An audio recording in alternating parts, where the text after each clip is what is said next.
So now we get to see the plant 4, which is the final extraction. Let's talk about final extraction in a little bit of detail here.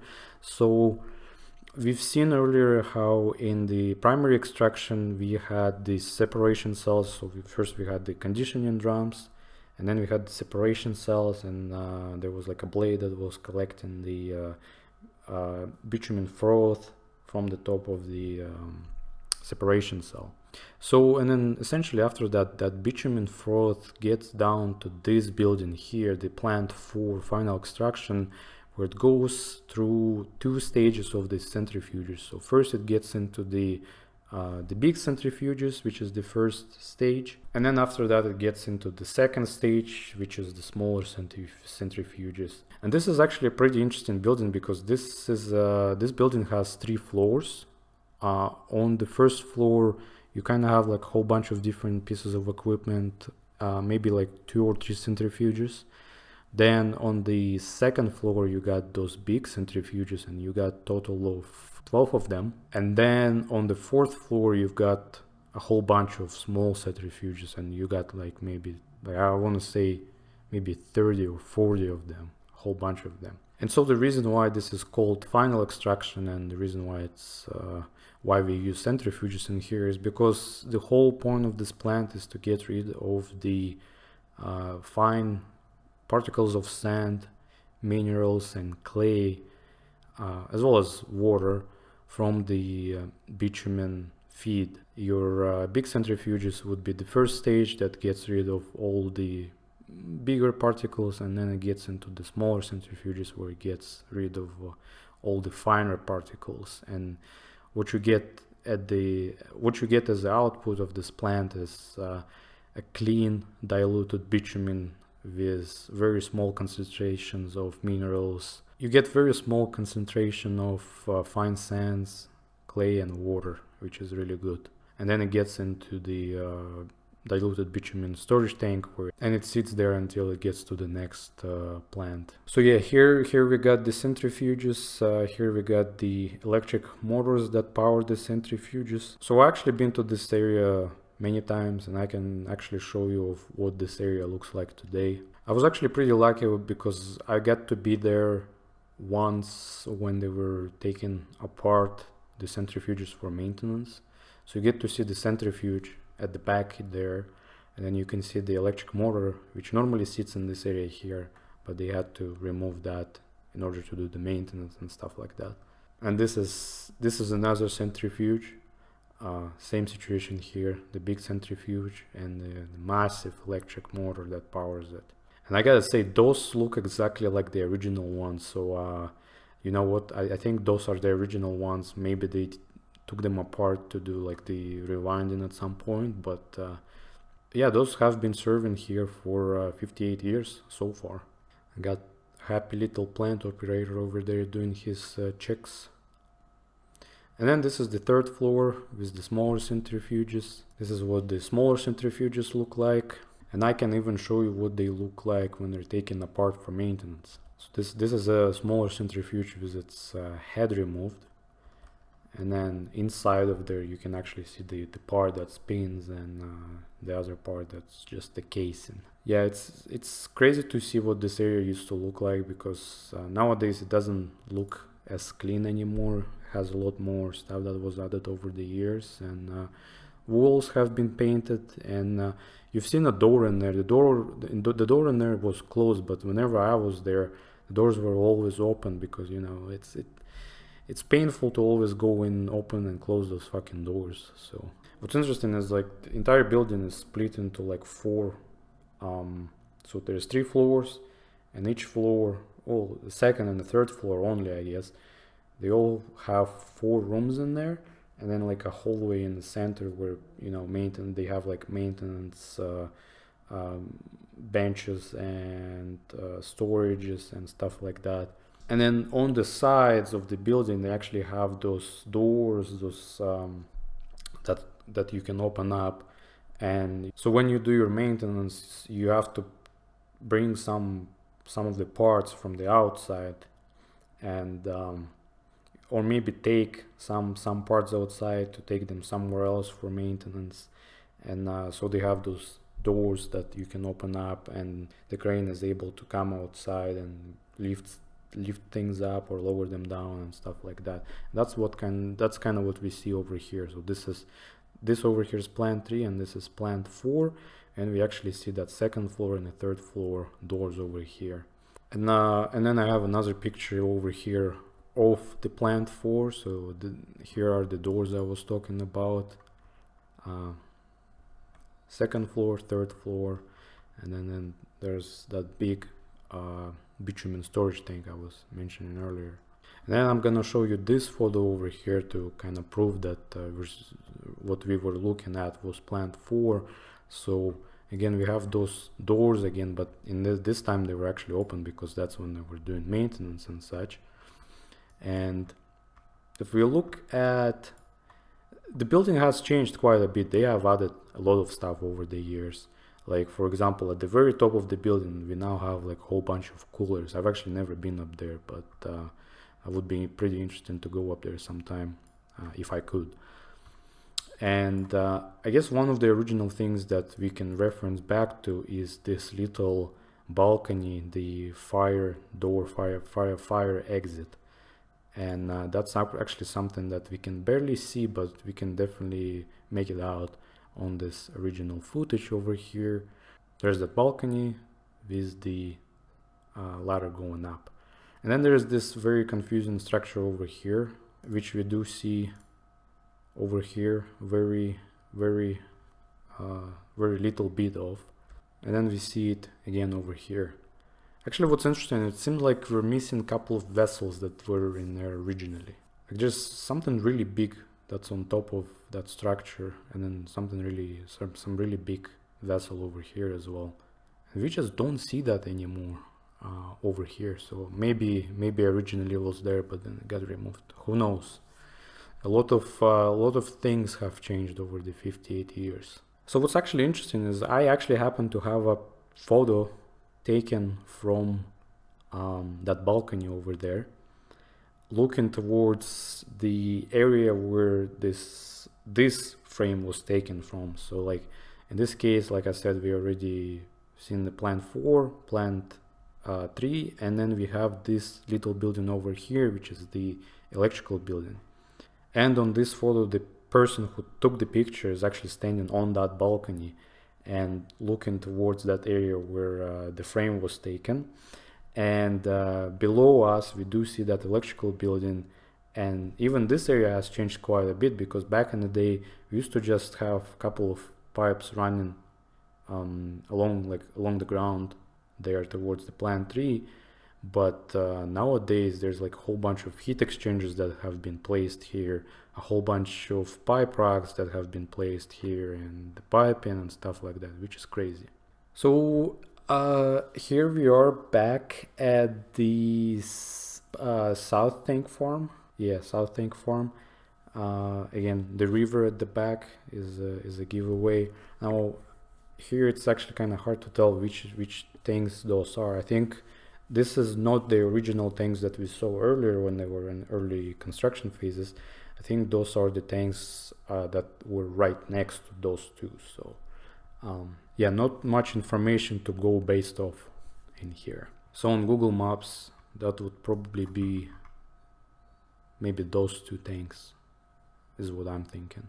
Like even this kind of stuff, like you can see how much more piping was added later on over the years versus the original piping that was there in there already. And then we get some aerial footage for the first time in this video, where we get to see the entirety of the original plant there. So if you've been watching the entire series, you guys would probably already know everything even without me telling you. So we got the power plant over here, got the South Tank Farm over here, North Tank Farm over here, plant 3 over here, plant 4 over here, plant 3/4 electrical house, electrical building, hydrogen reformer furnace with its 3 little chimneys at the top, the coker towers over here, and yeah, that's the whole area. Now, for the first time, I guess we get to see the little flare area, and the thing with flare area is because there's always fire at the top. It always radiates a lot of heat, so you can't really have flares too close to your facility, because otherwise it's gonna, you know, a lot of equipment is gonna get hot, and it's not always needed. So as a matter of safety, they always try to keep flares kind of like a little further away from the actual plant. That's what we see over here. Those are the flare stacks. And then we get to see the conveyor belt that goes into the power plant. It's kind of interesting the way it goes. It goes down, then there's another section over here that's pretty much right next to the coker chutes. So whenever they cut the coke falls down, and they pretty much just put it onto the conveyor belt, maybe with a loader or something, and then it goes up, falls down, and then goes up again and gets into the power plant again. And then we'll talk more about the power plant and how it works later on, because I have a lot to say, even though I've only been in that area once.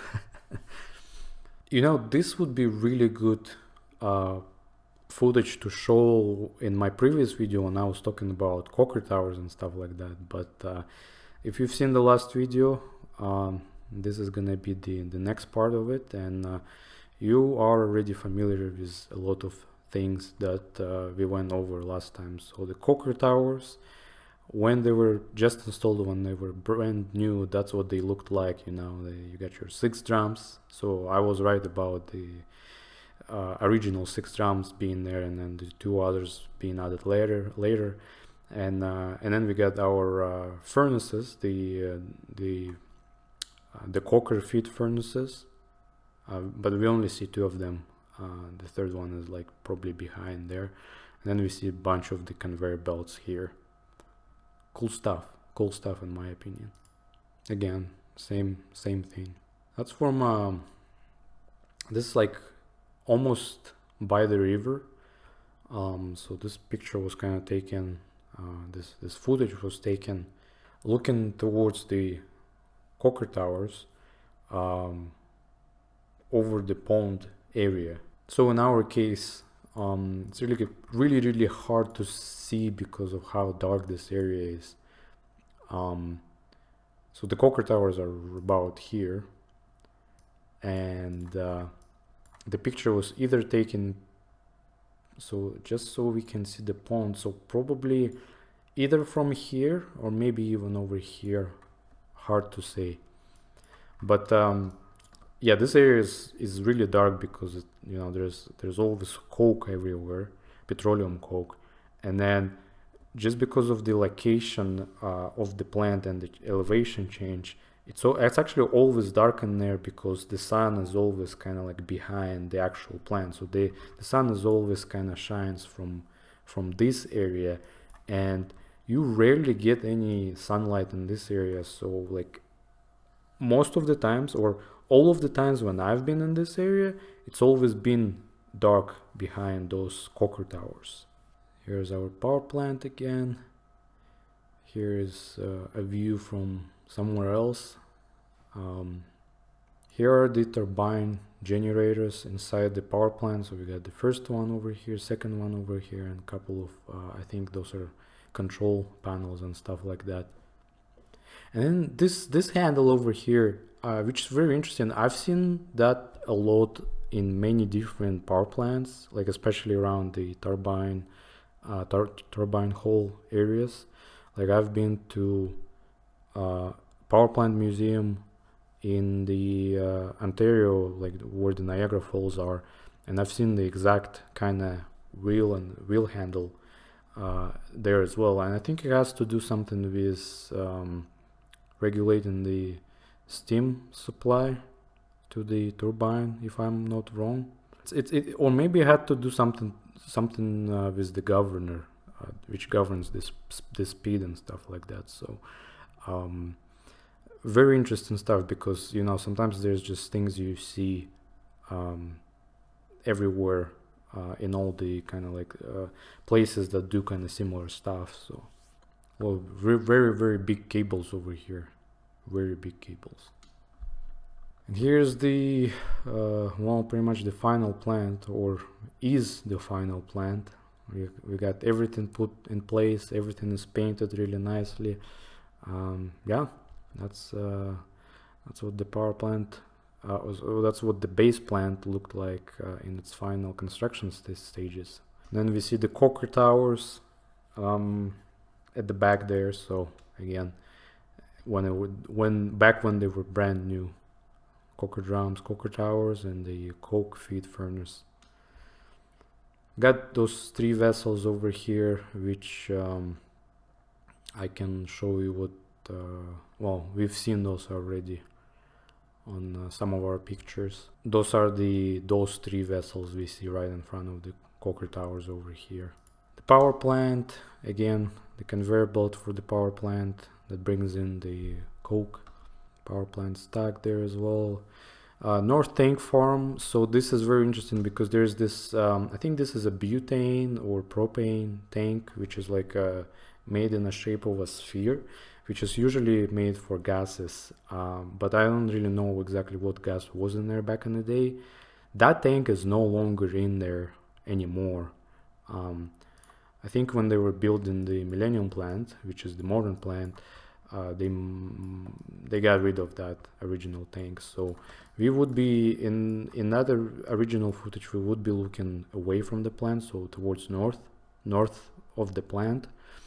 And yeah, that original tank is no longer there, but all of the original tanks in the North Tank farm still there in place. This is actually very interesting because normally we see tanks being built in the areas such that if there is ever a leak in the tank, all the stuff that leaks out kind of stays within this lower kind of area. But in this case, we kind of got like a lower area that's even more lower than the tanks themselves, which actually includes the whole plant. The tanks are actually higher than the entire plant floor. There has never been an issue with that, but I think in the modern designs, everybody who designs the tank and builds the tank tries to build them as low as possible in case if there is a spillage or something. And then I don't really know this area too well, but from bits and pieces that I know, I feel like this is the equipment that's related to the pipeline that goes to Edmonton. So this would be all your valves and pumps and custody transfer equipment, which counts how much leaves and stuff like that. I forgot to mention earlier in this video, what's very interesting is during this ceremony, there's actually a plant alarm that went off. I think this was like the first ever video footage of the plant alarm going off. And 58 years later, the plant alarm sounds exactly the same as it used to be back in the day, which is crazy. So this would actually be our first video footage that captured what the plant alarm sounded like. Into our primary extraction plant. This is one of the major stopping points on your tour this afternoon, where you will walk through the plant and see the bitumen that is extracted from the sands. In this plant, the sand is first fed into conditioning drums where hot water, steam, and caustic are added as the drum revolves.